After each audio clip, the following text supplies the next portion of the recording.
अरे छोटा सा एक गांव जिसमें बसते थे किसान लोग, बिना पढ़े लिखे और विद्याहीन सारे थे। खेती का काम ही करते थे सारे लोग, पशु बेचारे इन्हें प्राणों से भी प्यारे थे।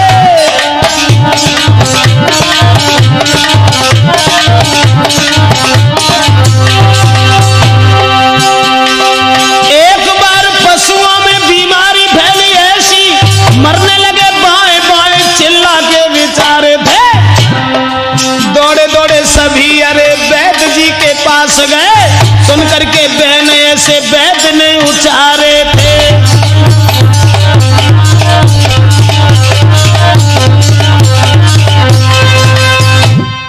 किसान जो बिना पढ़े लिखे थे वो एक गांव में रहते थे, और ऐसा हुआ कि पशुओं में बीमारी फैल गई, मरने लगे। चिल्ला चिल्ला करके जब मरने लगे, सब डॉक्टर के पास गए और कहने लगे कि हमारे पशु चिल्लाते और मर जाते। तो डॉक्टर बोले इंजेक्शन लगवा।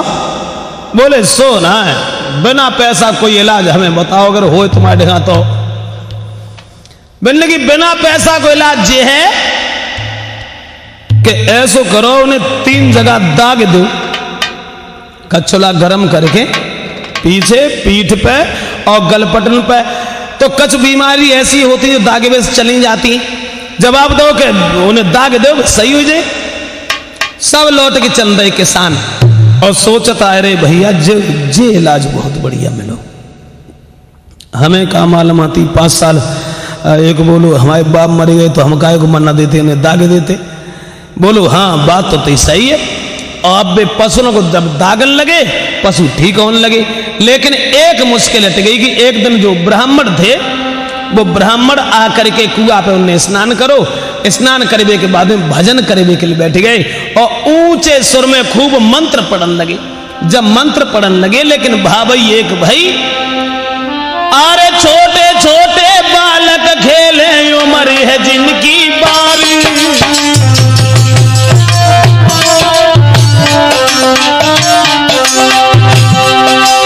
अरे छोटे छोटे बालक खेले उम्र है जिनकी बारी,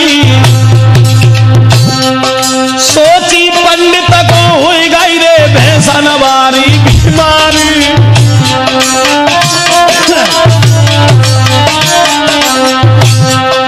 अब हुई गई रे, अरे हुई गई रे, अब मुश्किल तकी भारी। पंडित जी को छोटे छोटे बच्चन ने जब देखो, सोचन लगे हमें लगते इन्हें बय बीमारी है जो भैंसन को हती सो। सब लौट के भागे।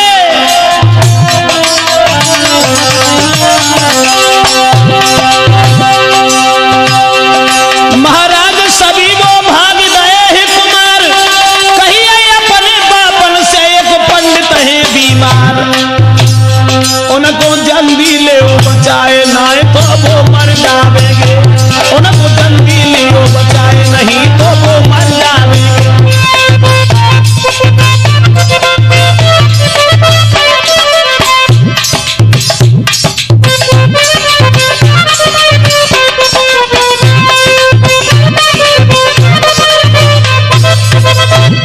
जिस समय पंडित जी ऊंचे सुर में मंत्र पढ़ने लगे, और जब मंत्र पढ़ने लगे तो छोटे छोटे बच्चा जो खेल रहे थे उनने जब देखी, सोचन लगे कायरे हमें जो लगते जैसे वो भैंसा चिल्ला के मरे वो तैसे पंडित मन नवाए हैं, ऐसो करो का परदेसी को सफाया न हो जाए।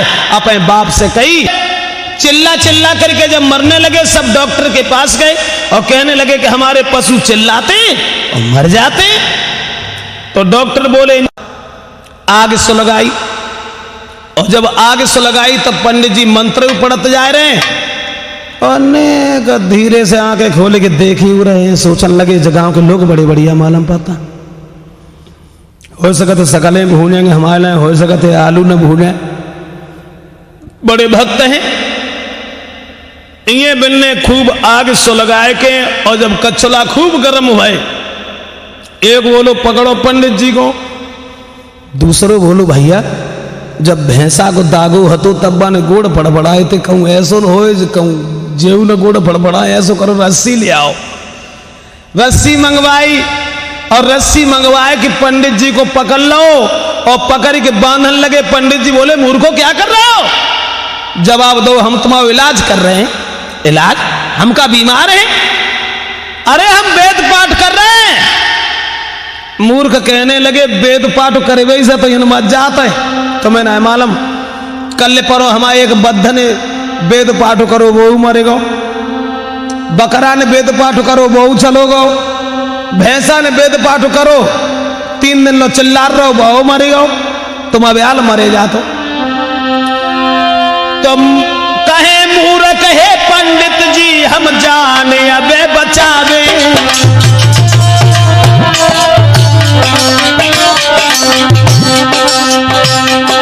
और करे इलाजक तुमरो रे मरवे से तुम्हें बचावे। आप चिंता मत करो, हम तुम्हें मरने नहीं देंगे, तुम्हें मर्ज हो गई। पंडित जी बोले मूर्खों क्या कर रहे हो? हम वेद पाठ कर रहे हैं। मूर्ख बोले महाराज कसम खाते ही जब वेद पाठ कर गई से मर जाते।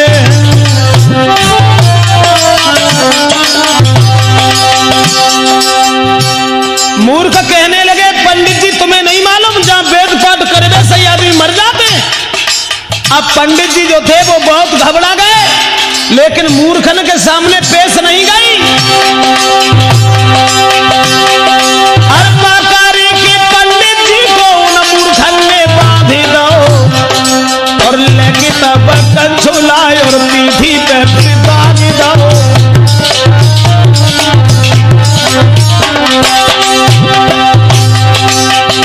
जब पंडित जी को दाग दो जबरदस्ती गोड़ बांध के, और पंडित जी फिर तड़फड़ाए पहुंचे फौरन सुरग धाम। और मूर्खन से तुम बचते रही हो गायकी कह रहे शिवराम।